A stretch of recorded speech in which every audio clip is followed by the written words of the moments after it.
할렐루야. 오늘도 이 수요예배에 나오신 여러분 너무나도 사랑하고 축복하고 환영합니다. 계속 날씨가 추운 가운데 있는데 꼭 감기 조심하시고 또 코로나도 조심하시고 또 건강한 하루하루를 보내시는 성도 여러분 되기를 간절히 소망하겠습니다. 오늘 나눈 말씀은 우리 지난주에 저와 함께 나눴던 요한복음의 그 요한복음의 말씀에 이어지는 내용인데요. 우리가 오늘 본문 요한복음 6장 41절에서 59절의 말씀을 좀 보기에 앞서서 6장의 내용을 우리가 한번 간단하게 같이 나눴으면 좋겠습니다. 우리 예수님께서 어떻게 하셨다고 했죠? 벳세다 광야에서 오병이어의 기적을 보여줬습니다. 그들이 원할 때까지 먹이시고 배부르게 하셨습니다. 12광주리가 남을 정도로의 큰 표적을 보내주셨습니다. 사람들은 어떻게 됐죠? 감동했고 어떻게 했다고 지난주에 제가 나눴죠? 예수 그리스도를, 예수님을 왕으로 모시고 싶었습니다. 예수님을 우리의 왕으로 세우자 막 외쳤습니다. 그래서 어떻게 했다고 말씀을 드렸죠? 제가 예수님께서는 그 자리를 바로 떠나셨다. 산으로 올라가시고 또 제자들을 바다로 보내셨죠. 그리고 그 제자들이 무엇을 만났습니까? 풍랑을 만났습니다. 그러나 그 몰아치는 풍랑 속에서 예수님이 바다를 걸어오셨고, 그리고 그 배에 예수님을 영접했더니 그 배가 가고자 했던 그 목적지에 도착했다고 하는 말씀을 우리가 지난주에 저와 함께 나누었습니다. 그리고 이제는 그 무리들에게로 다시 한번 초점이 맞춰졌고, 그들이 예수님을 찾기 위해 그 바다 건너편에 있는 예수님을 찾아오는 이야기가 지난주 우리가 나누었던 말씀입니다. 그런데 그 간절함을 가지고 온 예수를 찾으러 온 예수님을 만나러 온 무리들에게 예수님은 다소 냉정한 말씀을 하십니다. 뭐라고 말씀을 하시냐면요, 너희가 나를 찾는 이유는 표적을 본 까닭이 아니고 떡을 먹고 배부른 까닭이다. 너희는 썩을 양식을 위하여 일하지도 말고 영생하도록 있는 양식을 위하여 일하라. 이 양식은 인자가 너에게 줄 것인데 이것은 하나님 아버지께서 인자를 인정하셨기 때문이다. 이렇게 예수님은 그 무리들에게 말씀을 하십니다. 그런데 웃긴 것은, 재밌는 것은 그 사람들은 그 양식을 뭐라고 해요? 그렇다면 그 양식이 무엇이기에 그 양식을 우리에게 달라고 합니다. 예수님에게 우리에게 달라고 합니다. 그러자 예수님 뭐라고 해요? 예수님은 내가 생명의 떡이다 라고 말씀을 하십니다. 그런데 그 무리들이 그 이야기를 듣고도, 예수님께서 내가 생명의 떡이라고 하는 그 말씀을 듣고도 뭐라고 이야기하는지 아십니까? 만나를 이야기합니다. 만나가 무엇이죠? 모세가 광야 생활을 하실 때, 모세가 광야 생활을 할 때에 하나님께서 내려주신 표적이었죠. 그러니까 만나를 이야기하면서 내가 당신의 말을, 예수님의 말을 믿을 수 있도록 모세와 같은 표적을 보여달라고 하는 것이죠. 예수님께서 뭐라고 말씀하셨다고요? 너희들은 먹고 마시는 그런 떡에 집중하지 말아라. 영생하도록 하는 양식이 있는데 그 양식이 바로 나다 라고 말하니까 무리들이 그럼 그 양식을 내게 달라고 합니다. 우리에게 보여달라고 합니다. 마치 모처럼요, 모세가 경험했던 그 만나의 기적처럼 우리에게도 한번 보여달라고 하는 것이죠. 그러자 예수님께서 말씀을 하십니다. 그것은 모세가 준 것이 아니라 하나님이 내려준 것이라고 말씀하면서 그 만나의 자체의 의미 있는 것이 아니라 그 만나를 통하여 그들을 먹이셨던 하나님의 돌보심, 또 그들을 먹이시고 일하시면서 그들에게 주셨던 그 생명, 그것이 하나님이 주시는 떡에 대한, 하나님이 주시는 양식에 대한 의미라는 것입니다. 그 떡을 우리에게 달라고 요구하는 무리들의 이야기 앞에 예수님은 그리고 이렇게 말씀하십니다. 너무나도 우리가 잘 알고 있는 말씀이죠. 예수께서 이르시되 나는 생명의 떡이니 내게 오는 자는 결코 줄이지 아니할 터이요 나를 믿는 자는 영원히 목마르지 아니하리라. 아멘. 그리고 나를 보내신 이의 뜻은 내게 주신 자 중에서 내가 하나도 잃어버리지 않고 마지막 날에 다시 살리기 위함이다 라고 예수님께서는 그 무리들에게 말합니다. 만나의 표적을 요구하는 그들에게 말합니다. 누가 생명의 떡이라고요? 바로 나 자신이 내가 생명의 떡이다. 내가 너희를 살리러 왔다고 정확하게 말씀을 하신다는 것이죠. 그러자 유대인들의 반응이 어땠는지 아십니까? 하늘에서 내려온 떡이다. 내가 생명의 떡이다. 하늘에서 내려온 떡이라고 말씀하시는 예수님의 말씀에 유대인은 어떻게 반응했는지가 오늘 말씀의 시작입니다. 우리가 오늘 성경책을 펴놓고 요한복음 6장을 펴놔 주시고요. 우리가 함께 봤으면 좋겠습니다. 41절과 42절 말씀을 우리가 보겠습니다. 자기가 하늘에서 내려온 떡이라 하심으로 유대인들이 예수에 대하여 수군거여 이르되 이는 요셉의 아들 예수가 아니냐? 그 부모를 우리가 아는데 자기가 지금 어찌하여 하늘에서 내려왔다 하느냐? 여러분, 재미있는 것은 41절에서 그 이야기를 듣고요, 유대인들이 수군거리기 시작합니다. 막 그랬겠죠. 처음 듣는 이야기니까 막 수군댔습니다. 그런데 그런 유대인들이 52절 가서는 어떻게 되는지 아세요?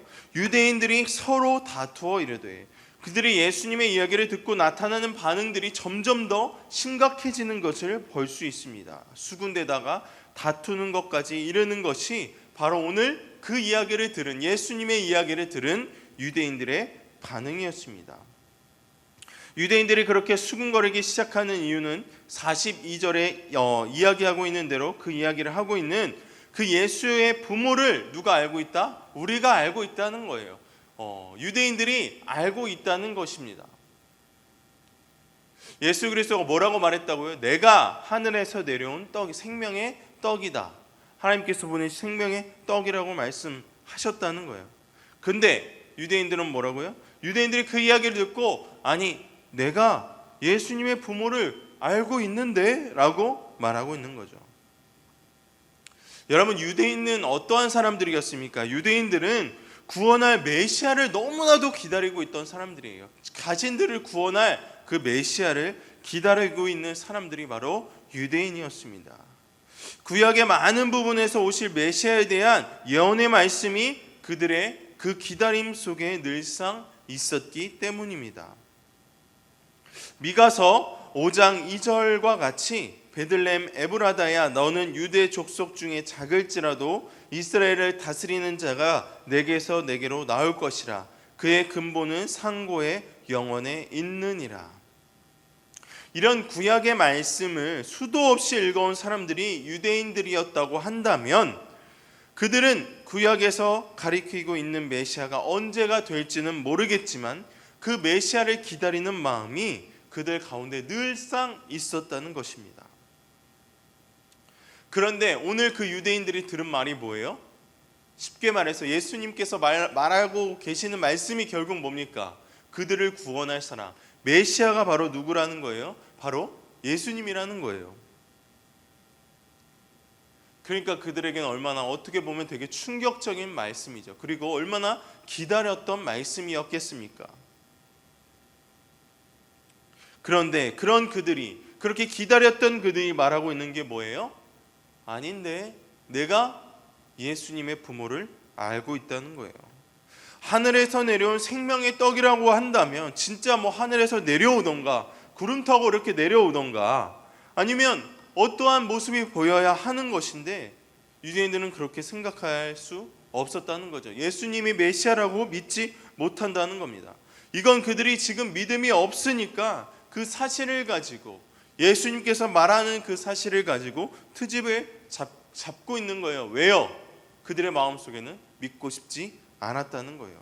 모든 게 다 이해할 수 없는 말이었고요. 모든 게 다 설명할 수 없는 이야기로 그들은 들렸다는 겁니다. 이렇게 생각했다는 거죠. 아니 예수님 하늘에서 내려왔다면서요. 내가 당신의 부모님을 아는데, 내가 당신이 누구에서 태어난 줄은 아는데 바로 요셉과 마리아잖아요.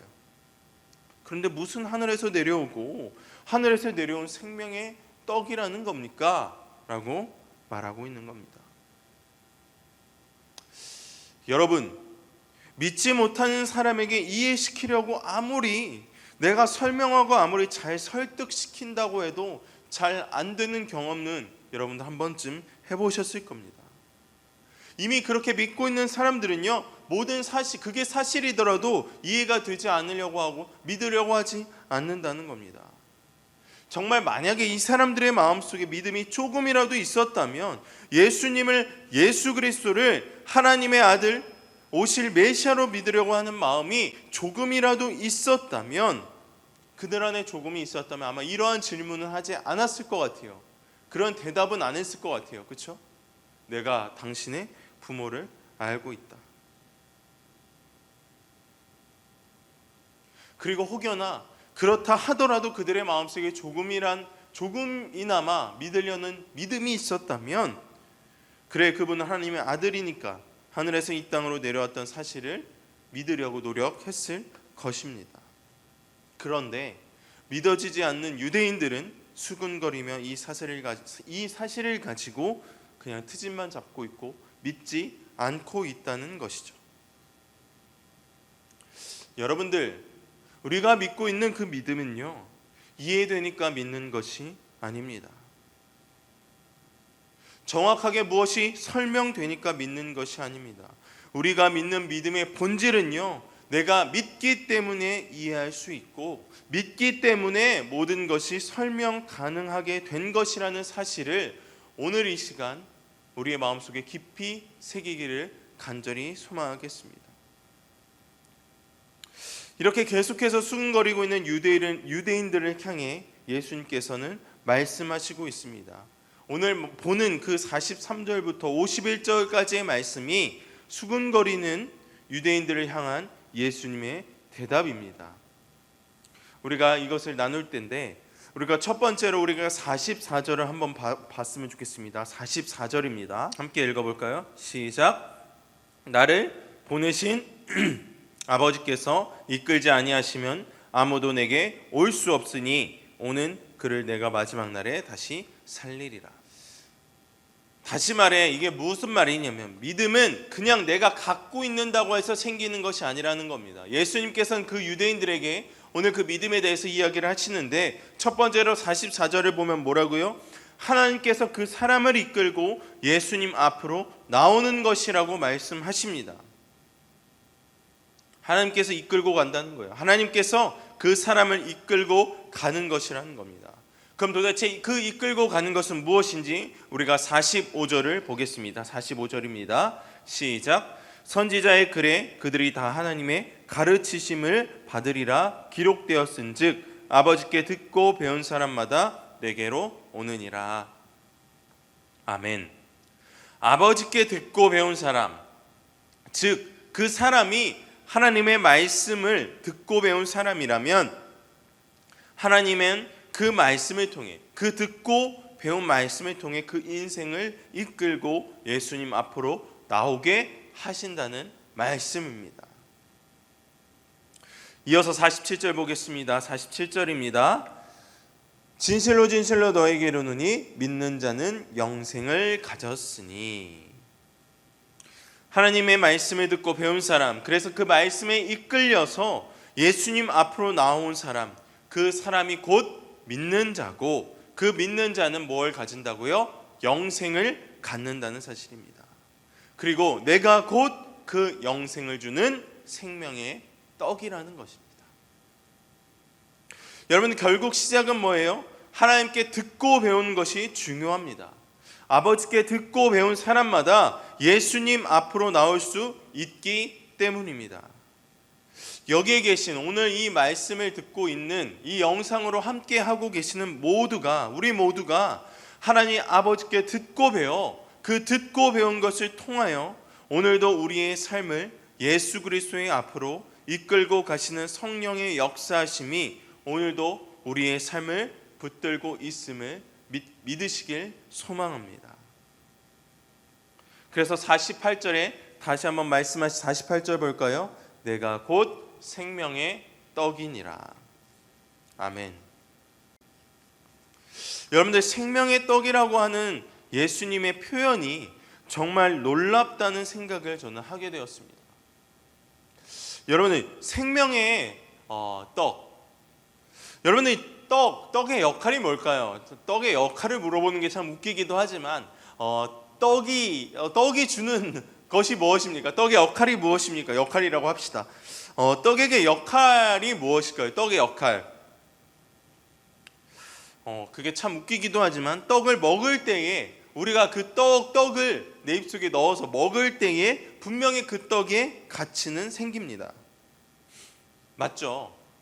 우리가 떡을 받았을 때 그 떡의 역할을 다할 때는 그 떡을 내가 먹을 때라는 거예요. 떡을 그냥 관상용으로 그냥 내 책상에 앞에 놔둬 놓고 뭐 자린고비처럼 보기만 해도 맛있습니까? 보기만 해도 막 너무 엔돌핀이 돌고 너무 행복합니까? 아닙니다. 그 떡은 내가 먹을 때에 그 가치가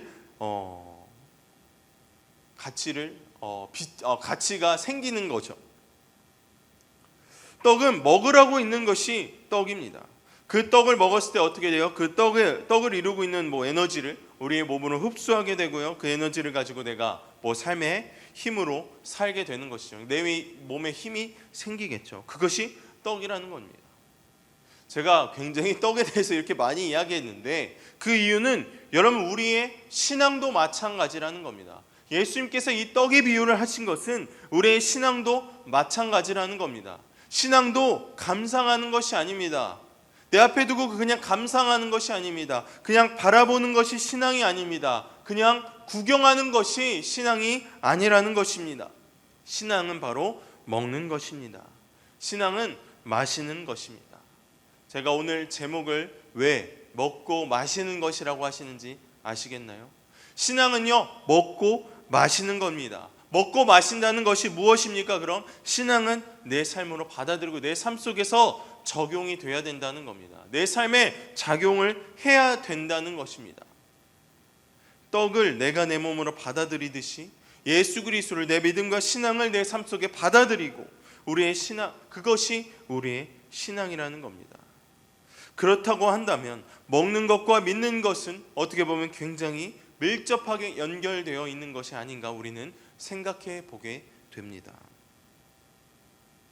그래서 예수님께서 생명의 떡이라고 말씀하셨다는 것은 그 예수님과 온전히 우리가 하나가 되어 그 믿음 가운데 연합해야 한다. 연합할 수 있다는 것을 설명하고 있다는 것입니다.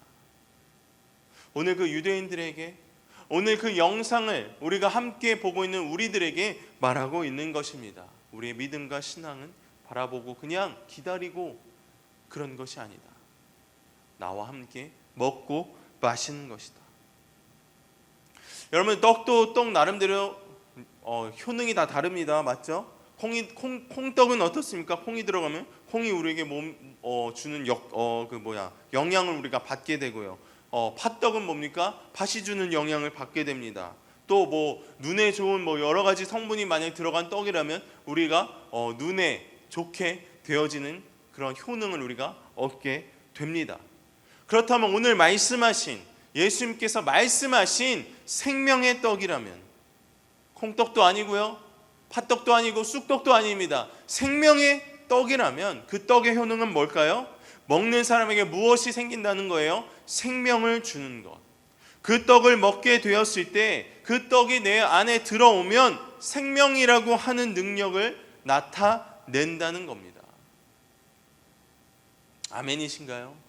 예수님께서 그것을 이야기하고 있는 거예요. 내가 곧 생명의 떡이다. 이 생명의 떡에 담긴 내용이 무엇인지 우리 49절부터 51절은 이렇게 이야기하고 있습니다. 만나를 먹었어도 죽었다. 하지만 생명의 떡을 먹는 사람은 죽지 않는다. 또 한번 말씀하시죠. 나는 하늘에서 내려온 살아온 떡이다. 여러분, 육신의 배고픔을 채워주는 그냥 일반적인 떡의 한계는요, 죽음을 넘어설 수는 없습니다. 아무리 그 떡이 좋은 것이 많이 들어갔고 내 몸에 너무나도 좋은 것이 많이 들어갔다고 해도 죽음을 막을 수는 없습니다. 구약에서 나오는 하늘에 내려주신 그 만나였다고 하더라도요, 만나는 그들의 배고픔을 채워주는 육의 양식이었기 때문에 결코 그들의 죽음의 문제는 해결해 줄 수 없었습니다. 하지만 오늘 이 본문 속에서 말씀하고 계시는, 오늘 우리에게 말씀하고 계시는 예수 그리스도의 말씀, 내가 곧 생명의 떡이라고 말씀하시는 그 하늘에서 내려온 생명의 떡이신 예수 그리스도는 죽음을 넘어 생명을 주시는 살아있는 떡인 줄로 믿습니다. 51절 중반부에 보면 이렇게 말씀하시죠. 또 이 떡을 먹으면 영생하리라. 그런데 52절에 그 이야기를 듣고 있는 유대인들의 분위기가 또 심각해집니다. 마치 이제는 도저히 더 들을 수가 없는 내용이다라고 생각한 것 같아요. 그리고 서로 싸우고 다투고 격정적인 표현도 말합니다. 52절을 우리가 함께 읽도록 하겠습니다. 그러므로 유대인들이 서로 다투어 이르되 이 사람이 어찌 능히 자기 살을 우리에게 주어 먹게 하겠느냐. 지금까지 그 유대인들을 포함한 예수님을 찾아온 무리들에게 자신의 생명의 떡이라고 말씀하셨던 예수님의 말씀은 그들이 지금 듣고 있으면서도 도대체 이게 무슨 말인지 전혀 이해하지 못할 내용이었던 것 같습니다. 생명의 떡이라고 하는 아주 중요한 떡인 줄은 알겠는데 그 떡을 달라고 할 때마다 예수님 뭐라고 말씀하세요? 그 떡이 따로 있는 것이 아니라 바로 그 떡이 바로 나다, 자신이다 라고 말씀하고 있는 것이죠. 그러니까 이 유대인들은, 그 무리들은요 아주 혼란스러운 문제 앞에 있습니다. 어떤 문제예요? 그 생명의 떡을 나는 먹고 싶은데 그 생명의 떡이신 예수님을 어떻게 먹느냐는 거예요. 예수님을 어떻게 먹어? 그들에게 떡이라고 하는 건 뭐예요? 만나 때부터 입으로 주어서 먹는 게, 입으로 주어지는 것이 떡이었습니다. 이들에게 그것이 떡이었습니다.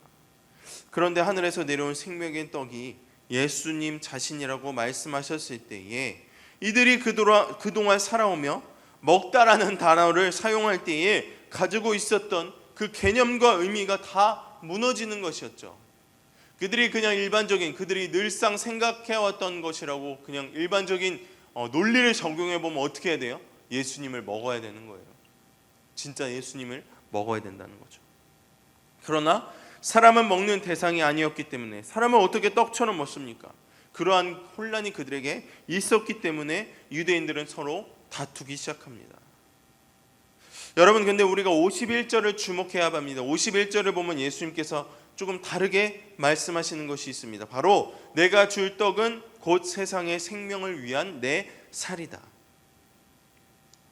여러분, 예수님께서는 지금까지 뭐에 대해서만 이야기했어요? 떡에 대해서만 이야기했습니다. 하늘에 내려온 생명의 떡이 있고 그 떡이 바로 나고 그 떡을 먹는 사람은 영생을 얻는다고 말씀을 하셨다는 겁니다.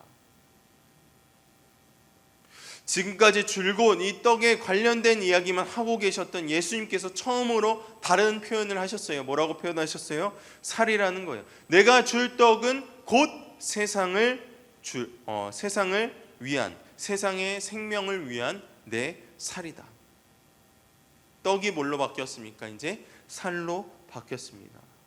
살을 처음으로 말씀하기 시작하십니다. 예수님이 하늘에서 내려온 살아있는 생명의 떡인데, 그래서 이 떡을 먹는 사람은 영생을 얻게 될 것인데 그 떡은 바로 예수님의 살이다. 유대인들이 이게 해결이 되었을까요? 아마 더 그들은 힘들어졌을 거예요. 왜요? 그냥 떡이 살로 변했는데 더 어려워졌어요. 예수님의 살이래요, 이제 그 떡이.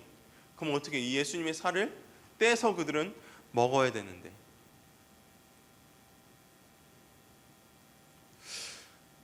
오병이어와는 비교도 안 될 만큼 대단한 것이 있을 것처럼 말씀을 하셨는데 그 떡이 자꾸 자신이라고 이야기한다는 겁니다. 그리고 그 떡의 실체가 자기의 살이라고 말씀하십니다. 그러니까 유대인들은 어떻게 해요?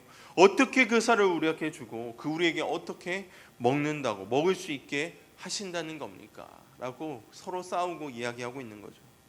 그런 유대인들에게 예수님께서 말씀하십니다. 53절부터 55절을 보면 이렇게 말씀하시죠. 내 살은 참된 양식이요 내 피는 참된 음료로다.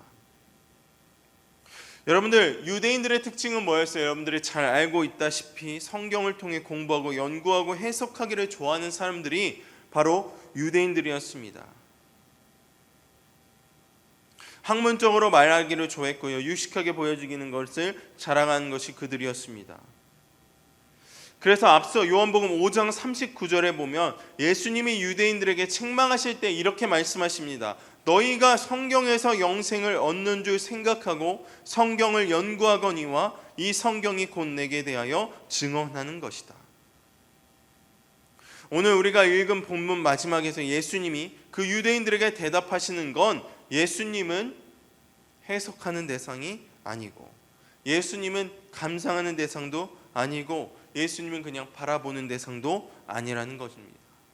연구하고 학문적으로 따지고 하는 것이 아니라는 겁니다. 예수님은 먹는 대상이라는 겁니다. 예수님은 먹고 마시는 대상이라는 겁니다. 먹고 마신다는 것이 뭡니까? 예수 그리스도는 받아들이는 대상이라는 겁니다. 예수님은 내 마음속에 영접해야 하는 대상이라는 것을 말하고 계십니다. 그리고 예수님을 먹고 마시면 더 이상 배고프지도 않고 목마르지도 않고 더 이상 죽음을 두려워하지 않을 수 있다는 사실입니다. 예수를 먹는 자에게, 예수 그리스도를 먹는 자에게 나타나는 그 생명의 능력을 나타나는 것이 56절에서 58절인데 예수를 먹는 자는 어떻게 돼요? 그는 내 안에 거하고 나도 그에 거한다. 내가 예수 안에, 예수가 내 안에 사는 삶을 살 수 있게 된다는 사실을 오늘 이 시간 내 마음속에 깊이 새기기를 소망합니다. 그냥 단지 감상하는 것이 아닙니다. 단지 그냥 기억만 하는 것이 아닙니다. 내가 그 안에 들어가고 그가 내 안에 들어오는 것. 그 결국 뭡니까 이게? 내가 늘 예수님과 함께하는 삶, 일치되는 삶, 동행하는 삶, 결국 하나가 되는 것을 이야기하고 있는 것입니다. 57절에 보면요, 예수가 하나님으로부터 생명의 떡으로 내려와 하나님으로부터 공급되는 생명의 삶을 살아갔던 것처럼 그 생명의 떡을 먹는 사람도 예수로 말미암아 살게 될 것이다 라고 말하고 있죠. 어디서 많이 들었던 내용이죠? 이 말씀은 우리가 성만찬의 말씀으로도 많이 사용하는, 성만찬의 말씀으로 사용하는 본문입니다. 내 살을 먹어라, 내 피를 마셔라. 사랑하는 여러분, 우리가 이 생명을 가지고 있는 한 예수 그리스도가 주시는 영생의 떡을 먹고 마실 때에 우리는 죽음을 넘볼 수 있습니다. 그런데 그 생명을 얻기 위해서는요, 그냥 단지 내 믿음과 신앙이 감상하는 것으로, 그냥 지켜보는 것으로 끝나면 안 된다는 사실입니다. 예수 그리스도를 그냥 모셔만 놓고 감상하고 있으면 안 됩니다. 쳐다만 보고 있으면 안 됩니다. 지켜보고 서 있기만 하면 안 됩니다. 어떻게 하셔야 된다고요? 오늘 제목처럼 먹고 마셔야 된다는 겁니다. 우리가 먹고 마셔야 하는 것은 단지 커피가 아닙니다. 단지 마시는 음식이 아닙니다. 우리가 정말로 먹고 마셔야 할 것은 바로 예수 그리스도인 줄로 믿습니다. 그럴 때에 내 안에 예수 그리스도가 들어오고 내가 예수 그리스도 안에 들어가서 내 안에 생명을 이루실 그 예수 그리스도를 누려야 하는 줄로 믿습니다. 하늘에 내려와 생명의 떡이 되신 예수 그리스도를 우리가 믿음으로 먹고 마음으로 받아들여 오늘도 내 안에 생명의 역사를 이루어 가실 예수 그리스도가 내 삶 가운데 드러나기를, 내 삶 가운데에 함께 하시고 동행하시고 늘 하나가 되시기를 간절히 소망하겠습니다. 그로 인하여서 2021년도에 우리가 이 새해에 이 말씀을 내 마음속에 깊이 새기기를 소망합니다. 단지 세상적으로 먹고 마시는 것에 내가 그냥 혈안이 되어서 사는 것이 아니라 올해에, 아니 올해뿐만이 아니라 우리가 살아가는 동안에 늘 우리의 1순위에 먹고 마시는 것은 바로 우리에게 영생을 주시고 우리의 생명의 떡이 되실 예수 그리스도인 줄로 믿습니다. 기도하겠습니다. 사랑의 많으신 하나님 아버지, 오늘 이 시간에도 영상 앞에 모여서 주님께 예배하게 하심을 감사드립니다. 오늘 말씀을 통해 생명의 떡이 되어 이 땅에 오신 예수 그리스도를 우리가 바라만 보지 않게 하시고 먹고 마심으로 예수 그리스도와 하나 되는 삶을 살게 하여 주시옵소서. 내가 아버지로 말미암아 사는 것 같이 나를 먹는 그 사람도 나로 말미암아 살리라 말씀하셨으니 그렇게 우리가 하나님과 늘 연결되어 늘 동행하여 사는 인생임을 잊지 않게 하여 주시옵시고 예수로 말미암아 사는 인생으로 늘 승리하게 하여 주시옵소서. 감사드리며 우리 주님 예수 그리스도의 이름으로 기도드립니다. 아멘.